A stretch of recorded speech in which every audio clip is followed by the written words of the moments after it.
find a possible equation for a polynomial function with real coefficients having zeros -4, -1, and +3. Let's review what we know about the zeros of a polynomial function. First, the zeros or roots of a polynomial function are the x values for which f of x is equal to 0. So they're the values of x that make the function equal to 0. If the zeros or roots are r sub 1, r sub 2, and so on, this gives us information about factors of the polynomial function. If r sub 1 is a 0, then x minus r sub 1 would have to be a factor of the function. If r sub 2 is a 0, then x minus r sub 2 would also be a factor of the polynomial function, and so on. Notice how there's also this a out here. A can be any constant. Notice how it's not going to affect the zeros of the function. However, we'll always let a equal 1 unless r is a fraction. If the polynomial function has complex zeros or roots, these always come in conjugate pairs.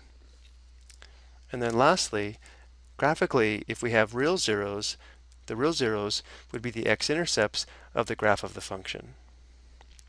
So going back to our problem, if we know these are our zeros, this gives us information about the factors of a possible function.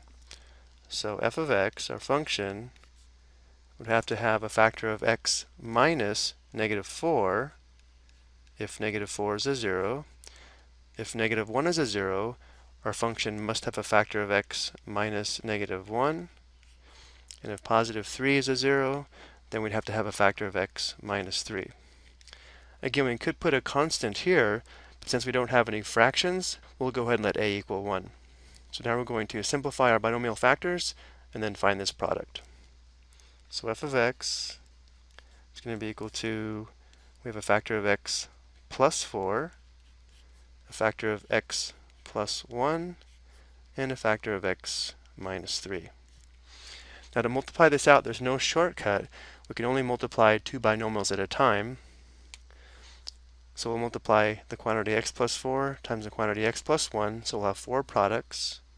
1, 2, 3, and 4.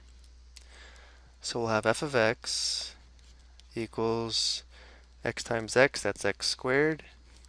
X times 1, that's 1x. And then we have 4 times x, that's 4x. 1x plus 4x is 5x.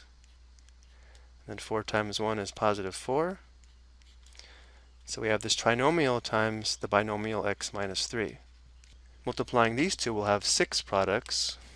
1, 2, 3, 4, 5, and 6.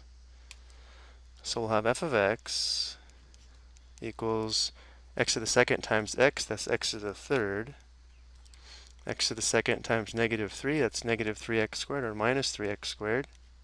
Then we'll have 5x times x, that's 5x squared, so plus 5x squared. 5x times -3, that's -15x, or minus 15x. Then we have 4 times x, that's plus 4x.